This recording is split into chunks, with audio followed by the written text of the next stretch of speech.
Hey, everybody. Thank you so much for tuning in. Thanks so much for joining. How's everybody's weeks going? How's everybody's days going?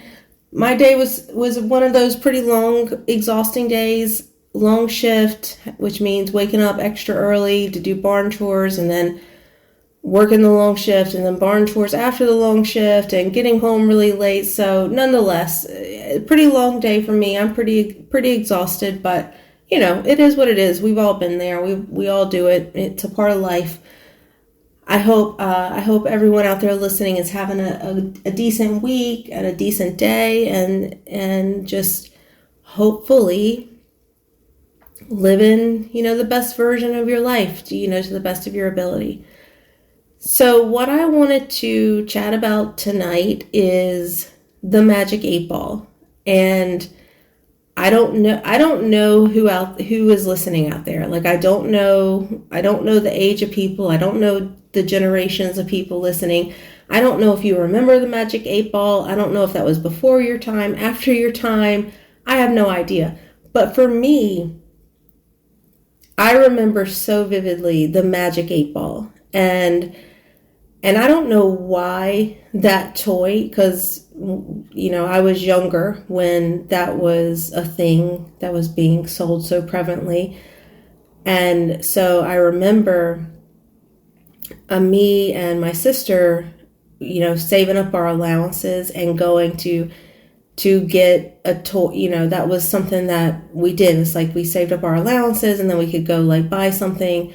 And I remember we got these Magic 8 Balls. And so I don't remember exactly what age I was. I just remember being on the younger side. And I don't know why it sticks out in my head so much, but I just so vividly remember, getting that Magic 8 Ball and being so excited about it. If you don't know what the Magic 8 Ball is, it was a toy. I guess that's the right description of it. And it was just designed, basically you asked it questions and you shook it up and it like gave you answers. So as you would ask it, oh, should I do this thing or this, that, and the other? And then you'd shake it up and it would give you an answer like, no, you shouldn't. Yes, you should. Maybe. Or it had like a little cocktail of a lot of different responses in there.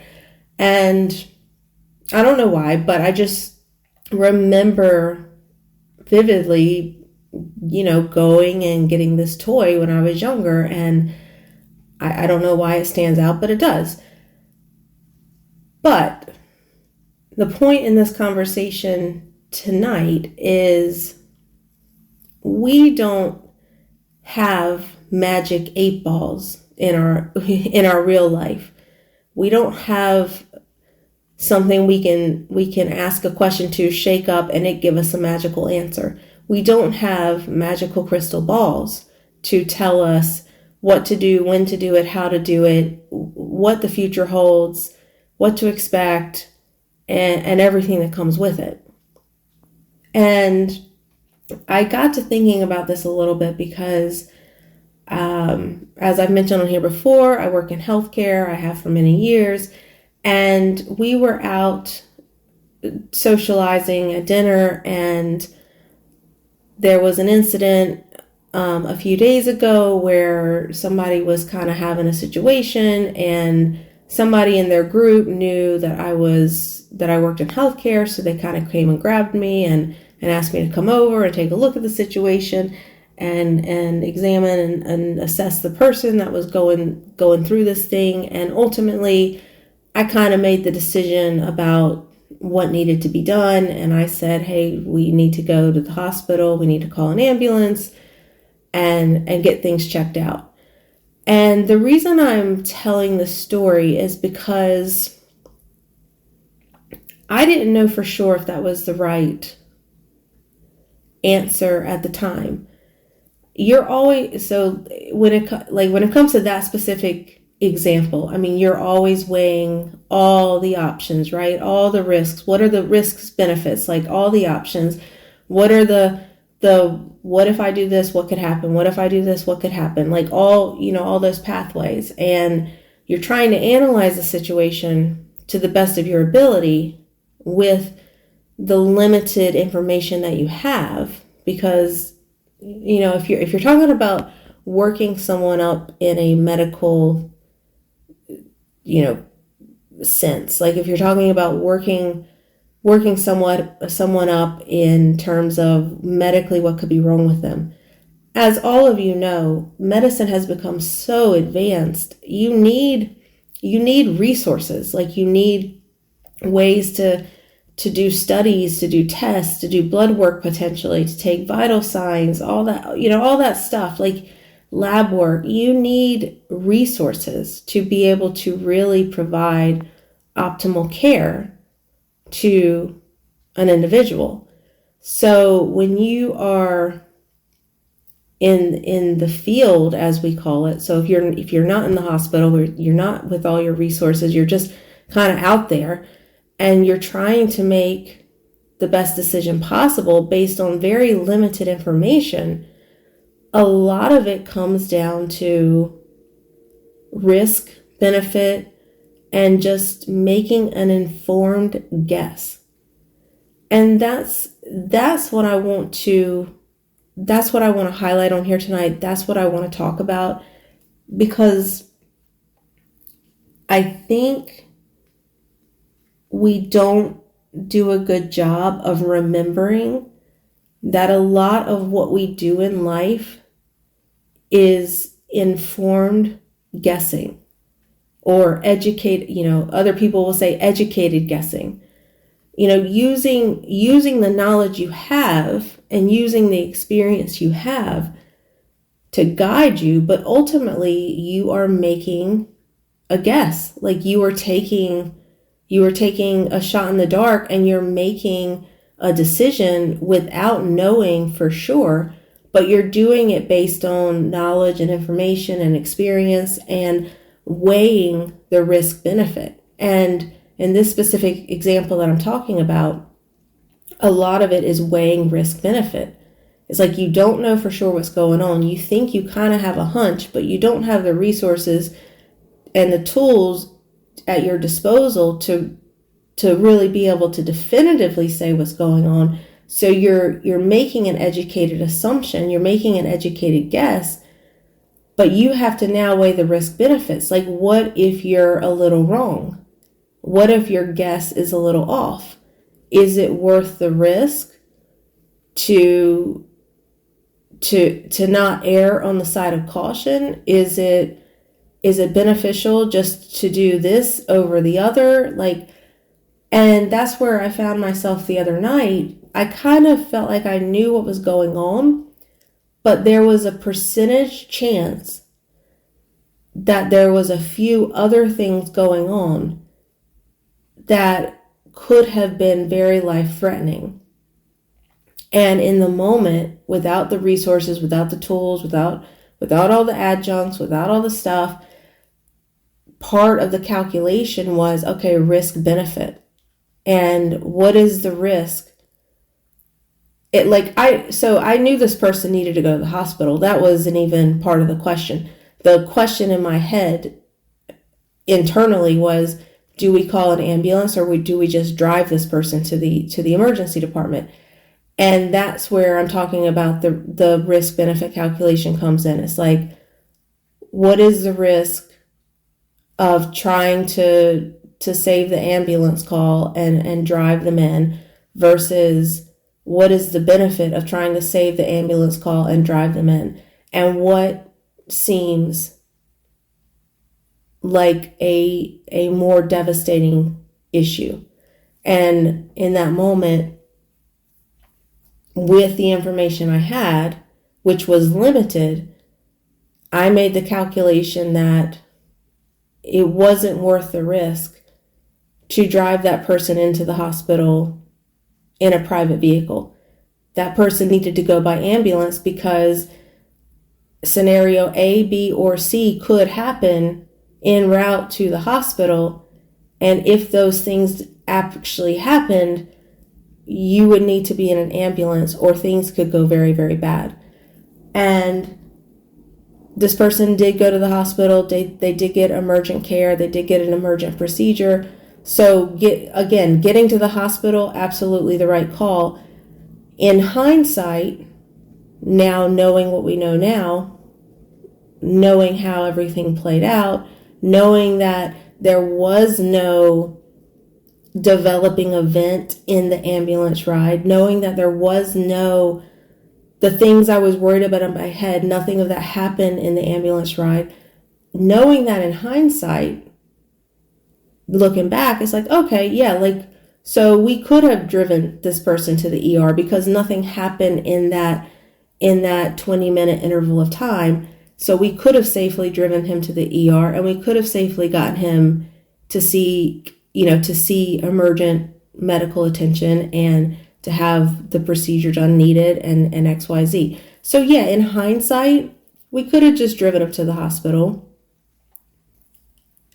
But in the moment, before you know the end of the story, that's where all the unknowns exist. And that's where you have to take your knowledge and your experience and the risk benefit calculation and the what could possibly happen if I do this, and what could possibly happen if I do that, and is it worth a risk? Is there a real benefit? And that's where all that comes into play. And then you have to make an educated guess. And that's where I'm going with this talk. It's an educated guess. It is a informed guess, but you don't know the right answer until you're on the other side of the situation. And we talk about this in healthcare all the time. It's so easy to play Monday morning quarterback. It's so easy after the fact to go back in hindsight and say, well, yeah, like that should have been done, or that could have been done, or that would have been better. But you're looking at the situation from a lens of knowing how it played out. And hindsight, I mean, the saying, hindsight is 20/20, of course. If you had a crystal ball, if you had a magic 8-ball, and someone could tell you exactly how it's going to happen and how it's going to go down if you choose this way or you choose that way, of course, that makes everything really easy. But we don't actually have that in real life. And I'm using this example, but I am using this example because, of the medical stuff, because it is applicable to real life. And I think we forget that a lot of times. We, in our lives, in our day-to-day lives, when we're making plans for ourselves, when we're making decisions, when we're doing things, when we're, going through the motions, we don't have crystal balls. We don't have the magic 8-ball to tell us exactly what to do, when to do it, and how to do it, and what path to take when there's a potential crossroad. And I'm just here to challenge us to be a little bit better about the way we treat ourselves and the way we treat the people around us. We should all give ourselves a little bit of grace when we are looking back and we are reflecting on the paths we have chosen or the things that we have done, because it's easy to Monday morning quarterback yourself, but you have to remember you made a decision. You made a decision in the dark. You made a decision blindly. You made a decision based on the information to the best of your ability, but you didn't know then what you know now. And it's easy to critique ourselves when we're playing it back, in hindsight. Once we know the outcome, then it's really easy to go back and look at, oh yeah, I should have done that. I should have done this. And the purpose of the example about this medical situation is not to say that anyone was critical of the decision to call the ambulance and expedite medical care. In fact, the people that were involved were very thankful, and they were very happy and, beyond grateful that I was there and able to steer them in that direction and expedite medical care. So it's not, the point of this example is not at all to say that about that was critiqued or anything about that was problematic or upsetting to the people involved.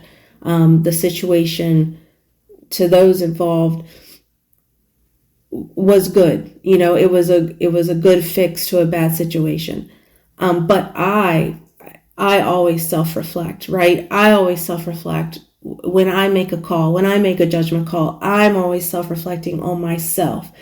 And looking at that situation, looking back, looking in hindsight, it's like, yeah, you know what?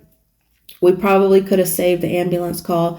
We probably could have just driven to the emergency room ourselves, and everything probably still would have happened how it happened and been okay. But that's my own self-reflection. And it's just because I try very hard to learn from my experiences. But on the same token, I look back and I say, no, you know what? If the same exact scenario happened again tomorrow, I would still make the same decisions, because you don't know the outcome until the outcome has happened. And based on the knowledge at hand at the time, based on the risks, benefits of the different pathways, based on the calculated what could be's if you do this or don't do this, tomorrow, if the same situation happened, I would still make the same decision, because the risk of doing it the other way or is just too great, and it's not worth the risk.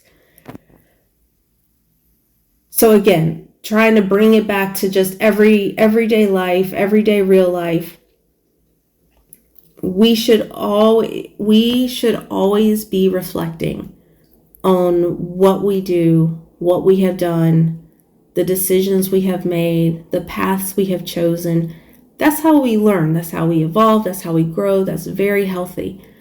But when you're doing it, just like what I'm describing now about myself in this one little isolated example, when you reflect back, understand that you're reflecting back from a different lens at this point. You know the end result. You're playing Monday morning quarterback now. So you can't judge Saturday quarterback from Monday quarterback lens, because Saturday quarterback didn't know what Monday morning quarterback knows, which is the outcomes, which is the way it played out, which is the way it happened, which is the way it went. And I think the other part of this is knowledge. Knowledge is very powerful, obviously, right? Knowledge is very powerful. But I think the more knowledgeable you become, so the more of an expert you become, the more knowledgeable you become, the more experienced you become in a field, the more you start to realize your limitations. And that's a good thing. Like, that's a very good thing. That's a healthy quality, in my opinion. The more the people that know the most and have the most experience, and this is just in my, what I'm used to in my profession and stuff, typically those people are the quickest people to say, wait, I don't know that. Let me investigate. Let me look into this. Let me weigh the other options. Let me examine this more. Because with knowledge, with extreme knowledge and experience and expertise comes kind of by default the awareness that your knowledge has limitations. Like, the bigger you expand your mind to understanding concepts and understanding things and understanding the world around you, just by default, the more you realize how limited our understanding is. And when you're looking at the world from the state of a complex thinking kind of mind, you can't simplify it anymore. Like, you can't break it down and make it that simple, because you know now how complex it is. You understand all the stuff and all the complexities. So by default, the more knowledgeable, the more experienced you become, the more of an expert in any field you become, the more you realize how your knowledge has limitations. And the people who, in my opinion, are really just the brightest and the best of the bunch, those people typically are very quick to realize their limitations, and they're very aware of their limitations, and they're very quick to ask for help, or to be honest about the fact that there is a limit to their knowledge. And I think that that is a very healthy and important quality. And I don't know that it is something that everybody understands. Like, I think people assume that to be an expert in something, or that it implies that you know everything. And what I'm challenging us all here to think about is, actually, the more you know about something, the more you just start to shift your boundaries about what it is that you know, and what it is that you know that you might not know all about. And science is a perfect example of this. When you hear like scientific people talk, if you read, I've done research in my career. Like, I know kind of how research gets constructed. I've conducted research studies, this, that, and the other. And scientific research, you will very rarely hear those people make real, concrete, definitive statements, because by default, like, this is the study of science. Like, there's scientific methods, there's research, there's protocols. You have to prove things beyond a shadow of a doubt. You can't, by design, the scientific method cannot say for certain it knows and understands something without this overwhelming amount of evidence and to back it up. So that's why you'll hear, like, medicine, science, fields like that. You'll hear stuff that it sounds a lot like, well, research suggests this, or the data suggests this, or, in theory, we think this, or this is what we know now, but we need more research to fully understand it. Like, that's typically kind of the language that you'll hear from people kind of working in those professions, because it is a constant moving target, because everything that you know is a constant moving target. This is what we think we know today, but a year from now, what we think we know may adjust. It may be different, because we might have new information. We might find something new. We might have different knowledge. So that is a perfect example of us in our everyday life. We make the best decisions, the best educated guesses that we can right now.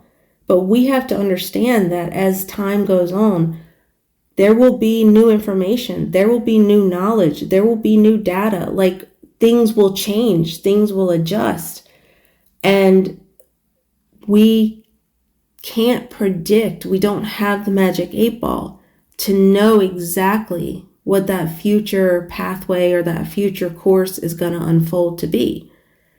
So when you are making decisions in your own life, try to think about this talk. Try to warp it into whatever you need to warp this example into to make it seem suitable for whatever it is in your life that you're dealing with. But when you're making decisions for your life, understand you're making an informed guess. You're making an educated guess. You're taking the information that you have at hand. You're taking the knowledge that you have at hand, the experience that you have at hand, and you're trying to make the best guess possible. Like, you're trying to make an educated decision without understanding what the real future impact is going to look like. So then when you in turn go back and reflect on the decisions you've made, give yourself that grace. And hey, look, if you made a bad decision, it's okay to say, oh, I made a bad decision. I didn't think that one through. I didn't do it right. Like, I just was being silly and I made a bad decision. It's okay to say that if you actually made a bad decision, but don't, punish yourself if it wasn't a bad decision. It was just that you made a good decision based on the information you had at hand at that time, based on the resources you had at hand at that time. You made a good, informed, educated guess. And you know what? Maybe in hindsight, it wasn't the right educated guess. But that's from the Monday morning quarterback lens. You didn't have that information. You didn't have that knowledge when you made the educated guess to begin with. So you can't hold yourself accountable for information and knowledge you didn't have at the time. So cut yourself a little bit of grace, and then cut other people a little bit of grace too, because guess what? We're all going through the same stuff. Like, every single one of us, that we're going through life, we're dealing with life, we're making decisions every single day. Every single day, you're making decisions. And sometimes bigger than others, sometimes more profound than others, but every day you're making these decisions, and you're trying to steer your life in directions that you want to go. And just like you cut yourself some grace, cut other people some grace, because sometimes maybe in hindsight what other people are doing isn't perfect, but you know what, like, given the information at hand at the time, they were doing what they thought was reasonable, what they thought was best, based on the information they had at the time, and or based on what they were considering at the time. So cut everybody a little bit of grace, and don't judge yourself or other people from the Monday morning quarterback lens, because it's good to reflect. It's good to learn, from that perspective. Performance improvement is what we call it in healthcare. It's good for that. But you have to understand that, that's just a tool to help you learn and grow and reflect, in case you would have done it differently, another time. Just consider that as you go about your day-to-days, as you go about your decisions, as you go about reflecting on yourself and your life. Just think about this little talk. I know I kind of hit on a bunch of things, kind of went all over the place, but hopefully there's a little tidbit, a little nugget in there that you can, that might speak to you and you can apply to your daily life. And that's it for tonight. So everyone have a great rest of your night, and have a great rest of your week, and we'll talk again soon. Bye.